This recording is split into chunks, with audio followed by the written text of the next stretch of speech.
तो आज हम बात कर रहे हैं टार्सन्स प्रोडक्ट्स लिमिटेड की।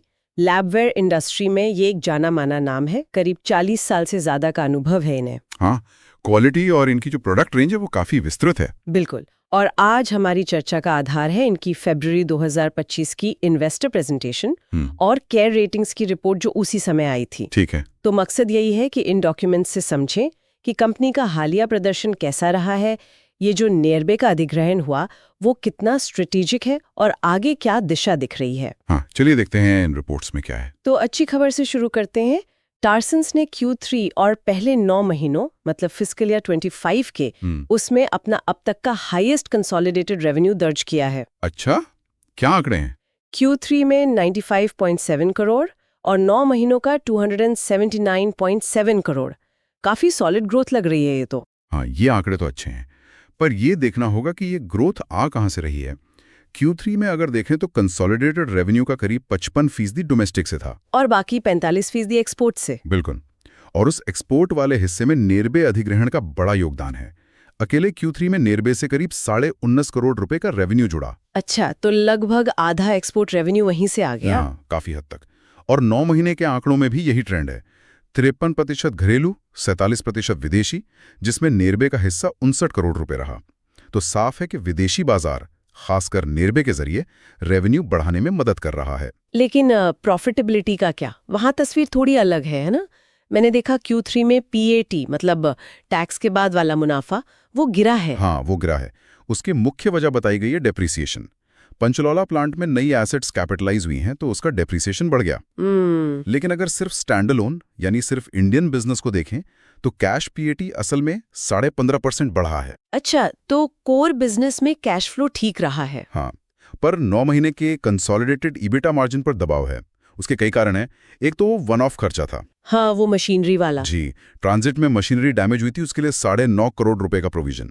फिर प्रोडक्ट मिक्स में भी कुछ बदलाव है और नेरबे जो कि ज्यादातर एक ट्रेडिंग कंपनी है उसका मार्जिन वैसे भी कम है। अच्छा, तो ये सब फैक्टर्स मिलके मार्जिन पे असर डाल रहे हैं। बिल्कुल, पर इन सब के बावजूद स्टैंड अलोन कैश PAT 9 महीने में भी करीब 4.9% बढ़ा है। तो मिलाजुला सा मामला है। मैनेजमेंट का क्या कहना है आगे के लिए? वो तो काफी पॉजिटिव लग रहे थे प्रेजेंटेशन में। हाँ, मैनेजमेंट तो कह रहा है कि घरेलू और अंतर्राष्ट्रीय दोनों बाजारों से इंक्वायरी बढ़ रही है, मतलब डिमांड में सुधार के संकेत हैं। और उनकी स्ट्रैटेजी क्या है? उनकी मुख्य स्ट्रैटेजी है प्रोडक्ट पोर्टफोलियो को और बड़ा करना, नेरबे के जरिए विदेशी बाजारों में पकड़ मजबूत करना। और प्रोडक्शन कैपेसिटी भी तो बढ़ा रहे हैं पंचला और आमटा में। हाँ, बिल्कुल।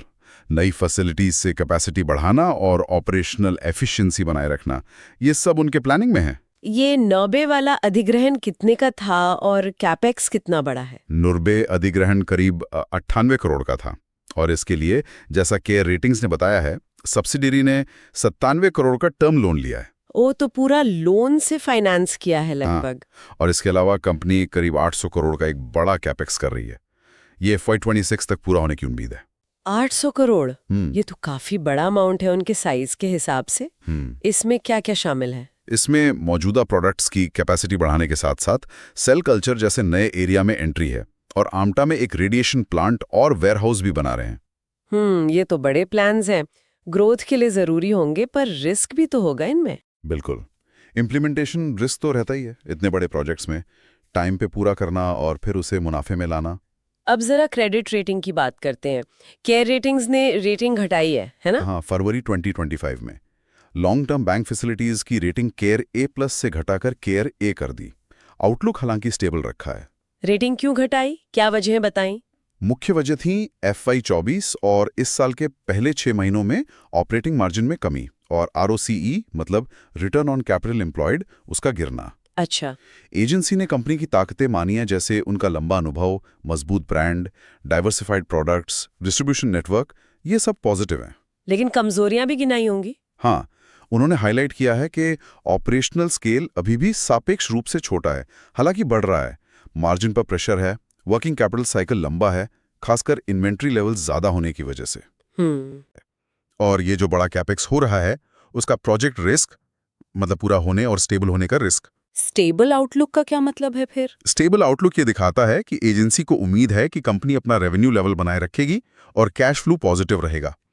एक और बात नोट करने वाली है कि अधिग्रहण के बाद एजेंसी अब कंसोलिडेटेड बेसिस पर एनालिसिस कर रही है, पहले स्टैंड अलोन करती थी। हाँ, वो तो लॉजिकल है पूरे ग्रुप की तस्वीर देखने के लिए। बिल्कुल। तो अगर सार निकालें तो टार्सन्स रेवेन्यू बढ़ा रहा है, खासकर नैर्बे की वजह से, लेकिन मुनाफे पर दबाव है। सही। कंपनी एक बड़े विस्तार के फेज में है, जिसमें मौके भी हैं, चुनौतियां भी। और ब्रांड, मार्केट पोजीशनिंग, वो सब अभी भी मजबूत है। ट्री का ट्रेंड भी तो इनके पक्ष में है, ग्लासवेयर से प्लास्टिक वेयर की तरफ शिफ्ट। हाँ, वो एक पॉजिटिव फैक्टर है इनके लिए। चलिए, तो जाते जाते एक सवाल सोचने के लिए छोड़ जाते हैं। टार्सन्स अब सेल कल्चर जैसे नए इंपोर्ट डिपेंडेंट सेगमेंट में जा रहा है और एक यूरोपियन डिस्ट्रीब्यूटर को भी खरीद लिया है। तो आगे चलकर सिर्फ साइज बढ़ने के अलावा क्या उन पर नए तरह के कॉम्पिटिटिव प्रेशर आ सकते हैं, या फिर उनके लिए कुछ बिल्कुल नए स्ट्रेटेजिक मौके खुल सकते हैं? इस पर सोचना दिलचस्प होगा।